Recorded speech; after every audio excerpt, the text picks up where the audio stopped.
அதைத் தொடர்ந்து எங்களுடைய தலைவரின் உத்தரவின் பேரில் உச்சநீதிமன்றத்தில் தமிழக வெற்றி கழகம் சார்பாக வழக்கு தொடுக்கப்பட்டது.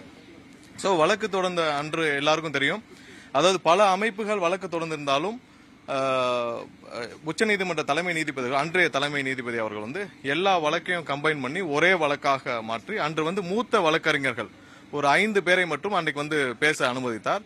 அதில் எங்கள் சார்பாக ஆஜரான மூத்த வழக்கறிஞர் திரு அபிஷேக் மனு சிங்வி அவர்களும் ஆஜராகி, எங்கள் தரப்பு தமிழக வெற்றி கழகம் சார்பாக எங்களுடைய தலைவரின் சார்பாக ஆஜரான மூத்த வழக்கறிஞர் அவர்கள் எங்கள் தரப்பு வாதத்தையும் அன்று எடுத்து வைத்தார். ஸோ அதைத் தொடர்ந்து சில தினங்களில் அந்த வாதத்தின் அடிப்படையில் உச்சநீதிமன்றம் 3 இடைக்கால உத்தரவுகளை பிறப்பித்தாங்க. அதெல்லாம் தெரியும். அதாவது வக்ஃபு சொத்துக்கள் சம்பந்தமாக எந்த நடவடிக்கையும் எடுக்கக்கூடாது முதலாவதாக. அடுத்ததா பாத்தீங்கன்னா, மாவட்ட ஆட்சியர் தான் வக்ஃபுக்கு ஒரு அப்பீல் கமிட்டியில் அவர் தான் இறுதி முடிவை எடுப்பான்ற அந்த திருத்தத்திலிருந்தும் அதுலயும் எந்த முடிவையும் எடுக்கக்கூடாதுன்னு. அடுத்து வக்ஃப் கவுன்சில் அப்புறம் வக்ஃபு போர்டு இது ரெண்டுலையும் யாரும் புது உறுப்பினர்களை சேர்க்கக்கூடாது என்ற 3 இடைக்கால உத்தரவையும் உச்சநீதிமன்றம் பிறப்பித்தது. சோ அது தொடர்பாக கடந்த வாரம் மத்திய அரசு ஒன்றிய அரசு சார்பாக ஒரு கவுண்டர் பெட்டிஷன் ஃபைல் பண்ணியிருந்தாங்க. சோ அதற்கு நாங்களும், அதாவது ரீஜாயிண்டர் பெட்டிஷனாக கவுண்டருக்கு கவுண்டர் தமிழக வெற்றிக்கழகம் சார்பாக சில தினங்களுக்கு 2 நாட்களுக்கு முன்பாக பதிவு செய்யப்பட்டது. அதையும் ஏற்றுக்கொண்ட நீதிபதி இதுவரைக்கும் கவுண்டர் பெட்டிஷன், அதாவது மத்திய அரசு ஒன்றிய அரசு போட்ட கவுண்டர் பெட்டிஷனுக்கு கவுண்டரா ஒரு 6 7 பேர் மட்டும்தான் ஃபைல் பண்ணிருக்காங்க, தமிழகம் வெற்றி கழகம் சேர்த்து. சோ இன்னைக்கு அது தொடர்பான ஹியரிங் வந்தது. சோ அதுல விசாரிச்ச உச்சநீதிமன்றம் இன்னைக்கு புதிதாக பொறுப்பேற்ற நீதிபதி அவர்கள் விசாரித்து விட்டு இந்த உத்தரவுகள், இடைக்கால உத்தரவுகள் தொடரும். அதாவது 3 உத்தரவுகள் எதுனா, வக்ஃபு சொத்துக்கள் சம்பந்தமாக எந்த நடவடிக்கையும் எடுக்கக்கூடாது, மாவட்ட ஆட்சியர் அதுவரை எந்த உத்தரவையும் பிறப்பிக்கக்கூடாது, வக்ஃபு சொத்துக்களில் எந்த மாற்றங்களும் நிகழக்கூடாது. அடுத்ததாக புதிதாக எந்த உறுப்பினர்களும் சேர்க்கக்கூடாது, வக்ஃபு கவுன்சிலையும் வக்ஃபு போர்டுலையும் எந்த உறுப்பினர்களும் சேர்க்கக்கூடாது என்ற உத்தரவை தொடரும் என்று சொல்லிவிட்டு, இது தொடர்பாக, அதாவது மெயின் பெட்டிஷன் தொடர்பான ஆர்கியூமெண்ட் 20ஆம் தேதிக்கு போஸ்ட்போன் பண்ணியிருக்கிறார். சோ இதுதான் இப்போ இதுவரைக்கும் இந்த வழக்கு சம்பந்தப்பட்ட அப்டேட். சோ இதுல ஒரு விஷயம் நாங்கள் குறிப்பிடப்பட வேண்டிய விஷயம் என்னன்னா, மிகவும் வருத்தத்தக்க விஷயம். என நேற்று எங்களுடைய தலைவர் அறிக்கையிலும் அதை குறிப்பிட்டிருந்தார். அதாவது திமுக ஒரு கட்சியாக இதை தமிழகத்தில் வேடிக்கை பார்த்து கொண்டிருக்கிறார்கள். சரி, கட்சி வேடிக்கை பார்க்கிறது சரிதான், ஏன்னா அவங்களுடைய உள்ள என்ன பிரச்சனை இருக்கும், இல்ல திமுக உள்ள அவங்களுக்கு வக்ஃபு சொத்துக்கள் மீது என்ன ஆர்வம்னு தெரியல. அடுத்ததாக ஒரு மாநில அரசு, தமிழக அரசு இதுவரை இதில் ஒரு துரும்பை கூட கிள்ளி போடவில்லை.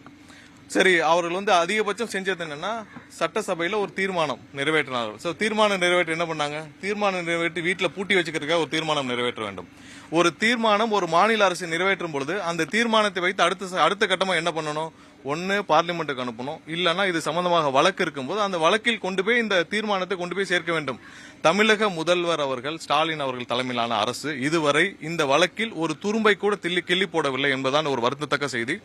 இதே போலதான் எல்லா விஷயத்திலும், அதாவது தமிழகத்திற்கு இவர்கள் செய்த துரோகத்தின் பட்டியலில் இந்த வக்ஃபு சம்பந்தப்பட்ட விஷயமும் இடம்பெறும் என்பதுதான் எங்களுடைய குற்றச்சாட்டு. எல்லா விஷயத்திலும் இதே மாதிரிதான். காவேரி விஷயத்திலையும் கிட்டத்தட்ட 1970களில் விவசாயிகள் தாக்கல் செய்த வழக்கை நீங்க திரும்ப பெறுங்கன்னு சொல்லிட்டு அன்றைய முதல்வராக அந்த திரு கருணாநிதி அவர்கள் அதை திரும்ப பெற வச்சுட்டு தமிழக அரசு சார்பாக, அன்றைய தமிழக அரசு சார்பாக எந்த வழக்கையும் பதிவு செய்யவில்லை. அதே போலதான் இன்னைக்கும் எந்த வழக்கையும் பதிவு செய்யாமல் வேடிக்கை பார்த்து கொண்டிருக்கிறது தமிழக அரசு. சோ இதுதான் எங்களுடைய முக்கியமான குற்றச்சாட்டு. இனியும் காலம் தாழ்த்தாமல், இதுல எந்த வித ஈகோவும் பார்க்காமல், உங்களுடைய அனைத்து வித இதையும் தள்ளி வச்சுட்டு உள்ள வேற ஏதாவது உங்களுக்கு ஹிடன் அஜெண்டா இருக்கா என்னன்னு தெரியல. வக்ஃபு சொத்துக்களை இது நிறைய ஆக்கிரமிப்பு செஞ்சிருக்காங்கன்னு சொல்லி நிறைய குற்றச்சாட்டுகள் பல அமைப்புகள் வச்சிருக்காங்க. அது தொடர்பாக இந்த 4 வருஷத்துல திமுக அரசு எந்த நடவடிக்கை எடுத்ததா தெரியவில்லை. வக்ஃபு சொத்துக்களை யார் யார் ஆக்கிரமிப்பு வச்சிருக்காங்கன்றதையும் இவர்கள் இதுவரைக்கும் மக்களுக்கும் இல்ல வக்ஃபு போர்டும் தெளிவுபடுத்தவில்லை தமிழகத்தில். சோ இதையெல்லாம் மாநில அரசு ஏன் வேடிக்கை பார்த்து கொண்டிருக்கிறது, ஏன் இதுவரை உச்சநீதிமன்றத்தில் எந்த வழக்கும் தொடுக்கப்படவில்லை, தீர்மானம் நிறைவேற்றியதோட இது எப்படி சரியா இருக்கும், ஒரு தீர்மானம் ஒரு மாநில அரசு நிறைவேற்றி அதை வீட்டுல பூட்டி வச்சுக்கிட்டா அது எப்படி சரியா இருக்கும். சோ இதெல்லாம் எங்களுடைய குற்றச்சாட்டாக நேற்று எங்களுடைய தலைவரின் அறிக்கையில் இருந்தது. சோ அதை மேலும் இங்க சுட்டிக்காட்ட விரும்புகிறோம்.